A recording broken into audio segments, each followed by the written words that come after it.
내가 그리스도와 그 부활의 권능과 그 고난의 참여함을 알고자 하여 그의 죽으심을 본받아 어떻게 해서든지 죽은 자 가운데서 부활에 이르러 하노니 내가 이미 얻었다함도 아니요 온전히 이루었다함도 아니라 오직 내가 그리스도 예수께 잡힌 바 된 그것을 잡으려고 달려가노라. 우리의 구원의 길에 궁극적인 목표가 있어요. 그죠? 마지막 정착역, 그 피니시 라인이 뭐냐? 그것에 대해서 오늘 제가 여러분과 말씀을 나누고자 합니다. 우리가 구원하면 막연하게 죽어서 결국엔 천국에 들어가겠지 이렇게 생각합니다. 그런데 그게 아니라는 거예요. 구원에 대해서 막연하게 생각하면 안 됩니다. 천국에 들어가기 위해서 두 가지 단계를 거쳐야 돼요. 첫 번째가 뭐냐? 첫 번째는 거듭남입니다. 그렇죠? 예수님이 니고데모에게 이렇게 말씀하셨어요. 예수께서 대답하여 이르시되 진실로 진실로 내게 이르노니 사람이 거듭나지 아니하면 하나님의 나라를 볼 수 없느니라. 예수께서 대답하시되 진실로 진실로 내게 이르노니 사람이 물과 성령으로 나지 아니하면 하나님 나라에 들어갈 수 없느니라. 아멘. 천국에 들어가려면 어떻게 해야 되냐? 거듭나야 한다는 것을 예수님이 중요하기 때문에 2번 강조해서 말씀하셨다는 겁니다. 거듭나야 합니다. 그런데 거듭나면 끝이다. 이 이야기는 아닙니다. 거듭나야 천국에 들어갈 수 있는 자격이 이제 갖추어진다는 이야기를 하고 있는 거예요. 그러니까 거듭남이라는 것은 구원의 끝이 아니라 시작이라고 볼 수 있어요. 만약에 우리가 거듭남만을 강조하면 이런 이단적인 사상이 나오게 됩니다. 거듭났어? 그게 구원의 끝이야? 그러면 한 번 구원받았으면 그건 영원한 거야. 라고 우리가 이렇게 생각하게 된다는 거죠. 이게 이단이라는 거죠. 그죠? 어떤 사람은 이렇게 얘기해요.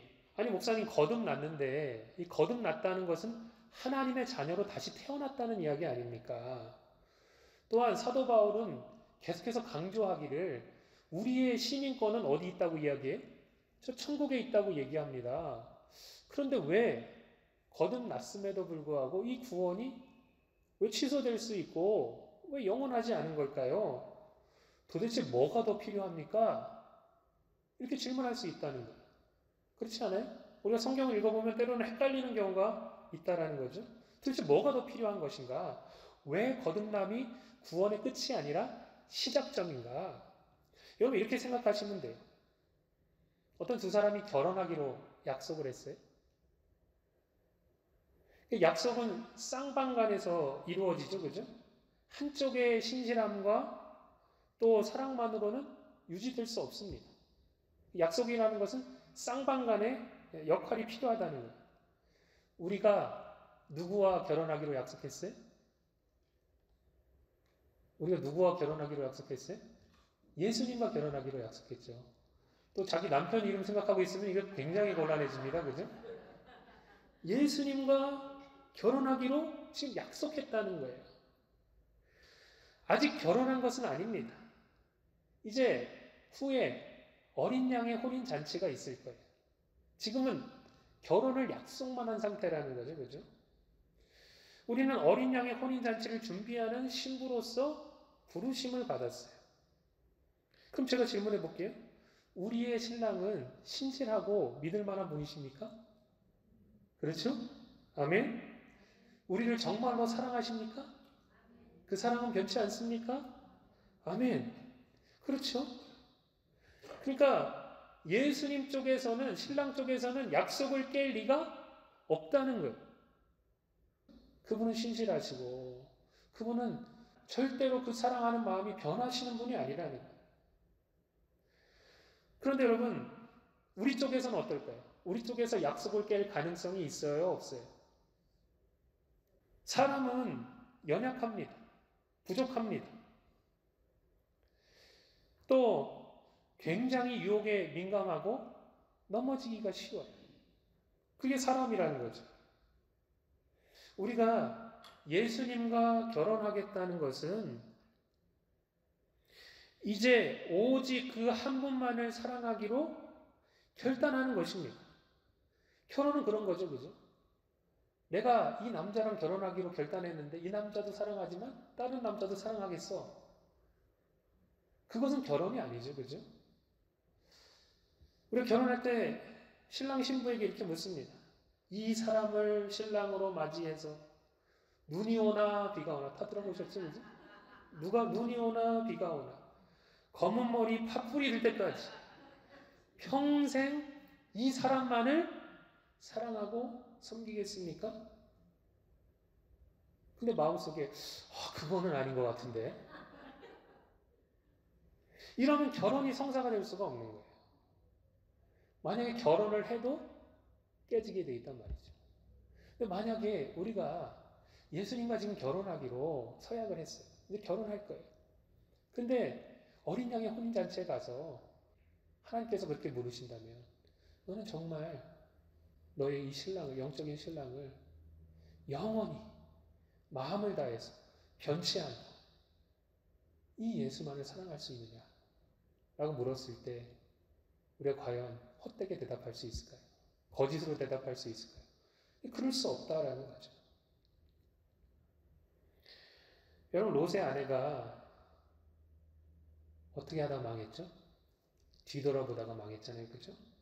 이전의 삶, 소돔과 고모라의 삶, 거기에 미련이 남아서 두고 온 게 아까워가지고 뒤돌아보다가 소금 기둥이 되어버렸습니다. 우리가 만약에 이전에 사랑했던 남자, 여자를 여전히 사랑하고 마음을 주면서 지금 결혼 생활이 원만할 것이라고 생각한다면 그것만큼 바보스러운 일도 없다라는 거예요. 마찬가지라는 거죠. 우리가 이전에는 예수님과 결혼을 약속하기 이전에는 세상과 세상에 속한 것들을 사랑했습니다. 참 내가 이 땅에서 너무나도 사랑하고 나의 그 욕심을 막 끌어낼 만한 그런 세상의 향락과 너무나도 나의 말초신경을 자극하는 많은 것들이 있었습니다. 내 마음이 거기에 막 다 온갖 빼앗겨 버릴 만한 그런 것들이 있었다는 거예요. 그런데 이제는 우리가 예수님과 결혼하기로 약속했기 때문에 우리의 마음이 어디로 흘러가야 된다는 거예요? 예수님께로 흘러가야 된다는 거예요. 예수님께로 흘러가야 되는 것입니다.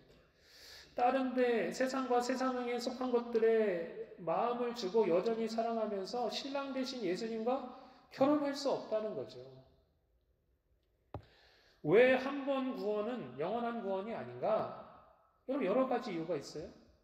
잘 들어보세요. 만약에 한 번 구원이 영원한 구원이라면 나는 거듭났습니다. 이제 구원에 있어서는 아무런 문제가 되지 않습니다. 라고 한다면 왜 사단은 택함을 입은 성도들까지도 유혹하고 넘어뜨리려고 할까요? 만약에 한 번 구원이 영원한 구원이라면 사단이 건드릴 이유가 없는 거죠. 그죠? 그렇지 않습니까? 건드릴 이유가 없는 거예요. 뭐 이제 끝났는데 아무리 건드려봤자 뭔 소용이 있어. 이미 정해졌는데. 그게 아니라는 거예요. 한 번 구원이 영원한 구원이 아닐 수도 있기 때문에 어떻게 해서든지 그 믿는 자까지도 유혹해서 넘어뜨리려고 최후의 발악을 하고 있다는 거죠. 그렇죠? 그러니까 믿는 자들을 넘어뜨리고 뒤로 물러서게 만들고 믿음의 항해에서 파손시킬 수 있는 가능성이 있기 때문에 계속해서 우리를 돌아와 잘해줄게 하고 이렇게 이용하고 있는 것입니다. 그래서 여러분 우리가 결혼을 준비하면서 우리가 해야 될 일이 있어요. 즉 우리가 이제 거듭났습니다. 하나님의 자녀가 되었어요. 우리 시민권이 하늘에 있어요. 이제 우리가 뭘 준비해야 되느냐? 이전에 사랑했던 남자들을 다 정리해야 돼요. 결혼하는 순간 이 세상에 아무리 남자가 많고 또 좋은 남자들이 있다 할지라도 끝나는 거예요. 이전에 사랑했던 남자들 정리하지 못하면 결혼이 되지 않는 것입니다. 두 번째, 예수님을 알아가고 그분과 사랑에 빠져야 됩니다. 사랑하지 않는데 어떻게 결혼할 수 있겠어요? 우리가 신앙생활 하면서 해야 되는 게 두 가지라는 거예요. 이전에 사랑했던 남자들을 정리하자. 아멘. 또한 예수님을 알아가고 그분과 사랑에 빠지자. 이 두 가지를 해야 된다는 거예요. 그래야 우리가 예수님과 하나 되기에 부족함이 없는 신부로 설 수 있다는 거죠. 여러분, 물론 잘 들으세요.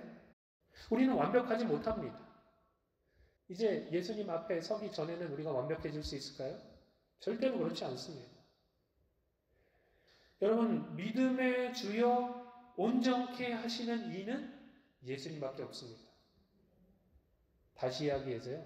예수님만이 우리를 완벽하게 만들어 주실 수 있는 분이십니다. 내 노력이나 나의 최선이 나를 완벽한 신부로 만들어 주지 않아요. 예수님만이 우리를 완벽한 신부로 만들어 주실 수 있는 분이십니다. 지금도 완벽하지 않고요. 나중에 예수님 앞에 서게 됐을 때도 완벽하지 않아요. 그럼 예수님이 어떻게 우리를 완벽하게 만들어 주시는가? 정답은 거듭남과 부활에 있습니다.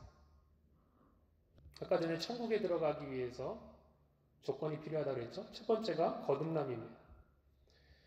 여러분, 우리가 그리스도인이 되지 않았을 때는 속사람이 문제예요. 뿌리가 문제입니다. 우리의 본성이 문제입니다. 본성 자체가 잘못됐기 때문에 맺어지는 열매는 잘못될 수밖에 없습니다. 가시나무에서 포도나무 열매를 요구할 수가 없는 거예요. 그렇지 않습니까? 이티오피아 사람들이 구스 사람이라고 하잖아요, 성경은. 피부가 검은데 그 피부 검은 그 본성을, 그 DNA를 바꿀 수가 없는 거예요. 우리가 그리스도인이 되지 않았을 때는 속사람이 문제예요. 우리 안에 영적인 생명이 없습니다. 하나님과 원수였고 죄에 묶여져 있는 노예였어요. 아무리 내가 노력한다고 해서 선한 열매 자체를 맺을 수가 없습니다. 왜 그래요? 뿌리 자체가 악하기 때문에. 이것을 계속해서 성경이 이야기하고 있죠. 그런데 이러한 정말 소망 없는 우리에게 예수님이 자기 생명을 주셔서 우리를 어떻게 하셨다는 거예요? 거듭나게 하셨다는 거예요. 우리에게 새 영을 주셨다는 거예요. 새 마음, 새 심령을 주셨다는 거예요.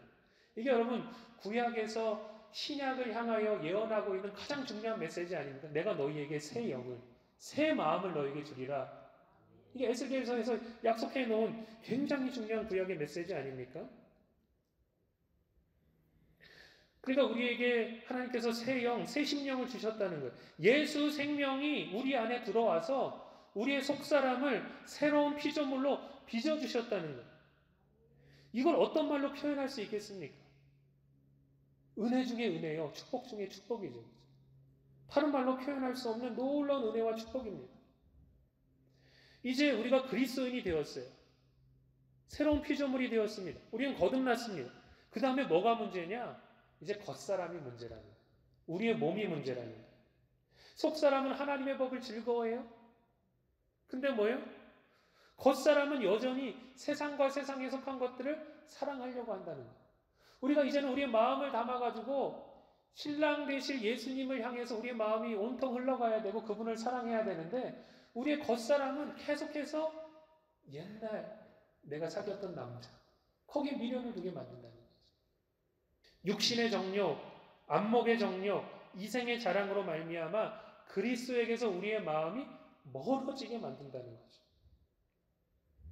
그러니까 여러분 우리가 이 몸을 가지고 있는 동안에는 계속해서 이전의 삶으로 끌려가지 않도록 싸워 나아가야 된다는 거예요. 그게 우리의 영적인 싸움이라는 거죠. 때로는 실패할 때도 있어요. 때로는 우리가 넘어질 때도 있어요. 그러나 여러분 좌절하거나 실망할 필요가 없습니다. 왜 그러느냐? 우리는 확실한 약속을 가졌기 때문에 그렇습니다. 누가 우리를 부르셨어요? 예수님이 우리를 부르셨다는 거예요. 뭐로 부르셨어요? 우리를 예수님의 신부로 부르셨다는 거예요. 확실한 약속을 우리가 가지고 있다는 거예요. 그렇기에 때로는 실패할 때도 있고 넘어질 때도 있지만 툴툴 털고 일어나서 계속해서 영적으로 전진해 나아가면 되는 것입니다. 근데 사단은 우리를 계속해서 속여요. 우리에게 와서 거짓을 속삭여요. 이제 예수님의 마음이 너에 대해서 떠났어. 네가 그렇게 살아가지고 무슨 하나님의 자녀고 어떻게 예수님의 영적인 신부가 될 수 있겠어? 사단은 계속해서 우리에게 속삭인다는 거예요. 그럴 때 뭐라고 얘기해야 돼? 그래! 나는 부족해. 그래, 나는 연약해. 그래, 때론 나는 너무나도 반복적으로 죄를 짓고 쓰러지기도 해. 그러나 나는 확실한 소망을 가졌어. 그 소망이 어디냐? 거듭남에 있어. 나는 거듭난 자야. 하나님의 자녀야. 예수 그리스도의 신부로 부르심을 받았어. 이러한 믿음의 고백이 너무나도 중요하다는 거죠. 여러분 명심하십시오. 우리가 이 몸뚱아리를 가지고 있는 한 절대로 완벽할 수 없어요. 그러나 우리를 온전하게 하실 수 있는 분이 누구시냐? 예수님이시라는 거예요. 예수님만이 우리를 완벽하게 만드실 수 있습니다. 우리가 언제 완벽해지느냐? 예수님이 우리에게 새로운 몸을 주시면 우리는 완벽해집니다. 우리 이걸 깨달아야 돼요. 이게 부활이라는 거예요. 우리가 부족하죠. 연약하죠. 때론 넘어지죠. 주님 앞에 서기에 너무나 부끄러울 때가 많죠. 그러나 주님이 우리를 씻기시고 빚으시고 만드셔서 새롭게 하시고 그래서 우리를 어디에까지 인도하시느냐? 흠이 없고 점이 없는 순결한 신부로 우리를 만들어 가시고 또 마지막 때에 온전케 하실 거라는 거예요. 그것이 바로 부활이라는 거죠. 새로운 몸을 주신다는 거예요. 이 몸뚱아리 참 힘들죠, 그죠? 네? 이 몸뚱아리 이거 다스리는 게 이게 보통 일이 아닙니다. 참 어떨 때는 잘 따라오는 것 같다가도 얼마나 많이 반항하고 우리의 영적인 이 길을 힘들게 합니까? 그렇지 않아요?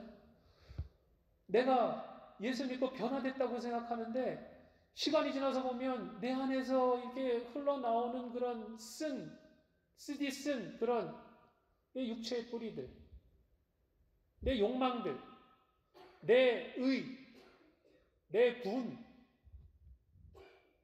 내 자만 이러한 것들이 우리를 너무나도 힘들게 할 때가 많다라는 거죠.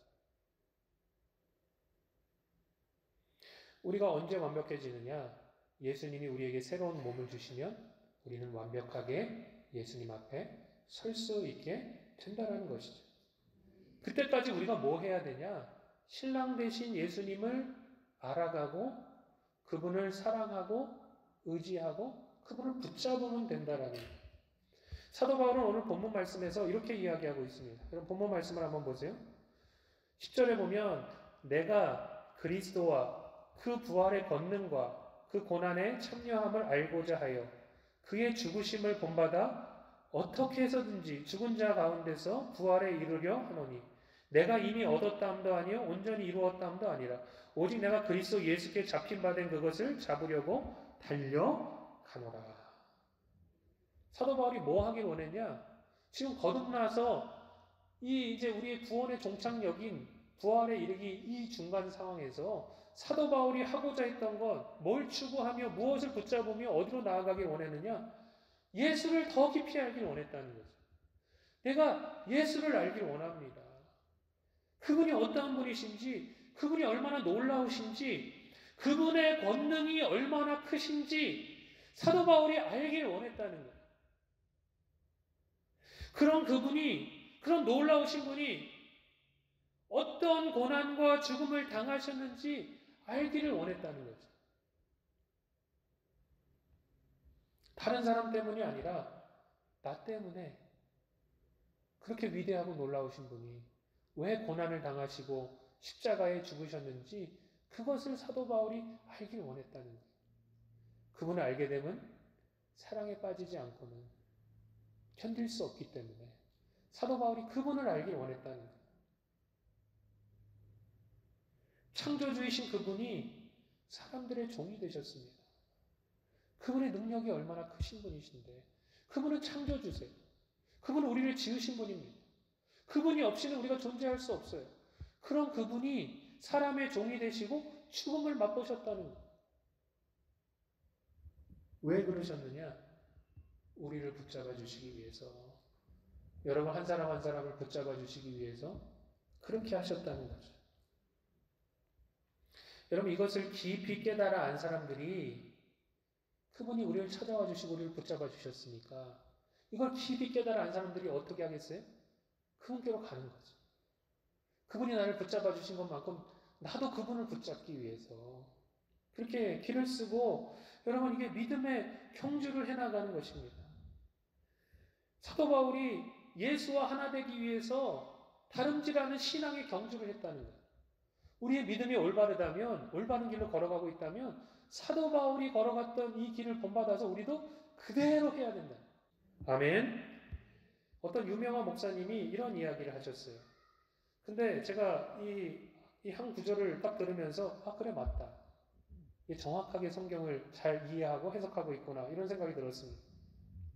우리의 영은 과거에 구원받았고 지금 그리스도인들을 얘기하는 겁니다. 우리의 영은 과거에 구원받았고 이 말은 뭐예요? 우리 거듭났다 이겁니다. 새 영을 얻게 됐다는 거죠. 그죠? 우리의 영은 과거에 구원받았고 우리의 혼은 마음과 생각이죠. 우리의 혼은 현재 구원받고 있고 아멘. 지금 우리가 마음과 생각을 지키면서 싸우며 그리스도에게 계속해서 복종시켜 나아가야 된다는 거예요. 우리의 몸은 미래에 구원받을 것입니다. 여러분 그렇습니다. 여러분은 여러분의 믿음의 길을 어떻게 걸어가고 계십니까? 어떤 분들은 짧게 몇 년 믿으신 분도 있을 것이고 어떤 분들은 벌써 수십 년 믿으신 분도 계실 거예요. 근데 제가 이렇게 목회하면서 성도들의 신앙을 이렇게 돌아보면 수십 년 신앙생활 하신 분들이 많이 퍼져 계신 분들이 있어요. 펑크난 것처럼 바람이 다 빠져가지고 앞으로 전진하지도 못하고 무거운 짐과 얽매이기 쉬운 죄로 말미암아 그 자리에 그냥 주저앉아서 퍼져 있는 분들이 굉장히 많습니다. 우리의 마음과 생각을 날마다 새롭게 변화시켜서 그리스도에게 나아가야 될 줄 믿습니다. 주님께 나아가야 돼요. 사도 바울이 이야기하기를 뭐라고 얘기하냐? 이미 붙잡은 게 아니라는 거예요. 사도 바울이 이미 얻지 않았는데 그렇다면 이 세상에서 이미 얻은 사람이 어디 있을까요?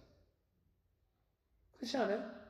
사도 바울이 역사상 영적으로 가장 뛰어났던 사람인데 그럼 사도 바울은 예수님으로부터 가장 깊은 계시를 받은 사람입니다.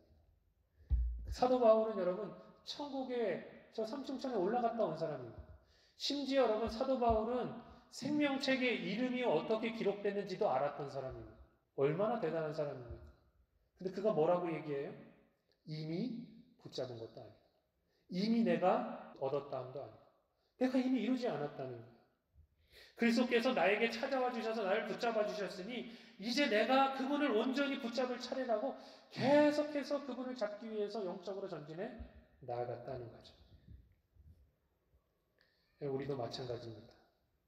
영적으로 끝까지 경주하면서 주님께로 달려나아가시기를 주님의 이름으로 축복합니다. 기도하겠습니다.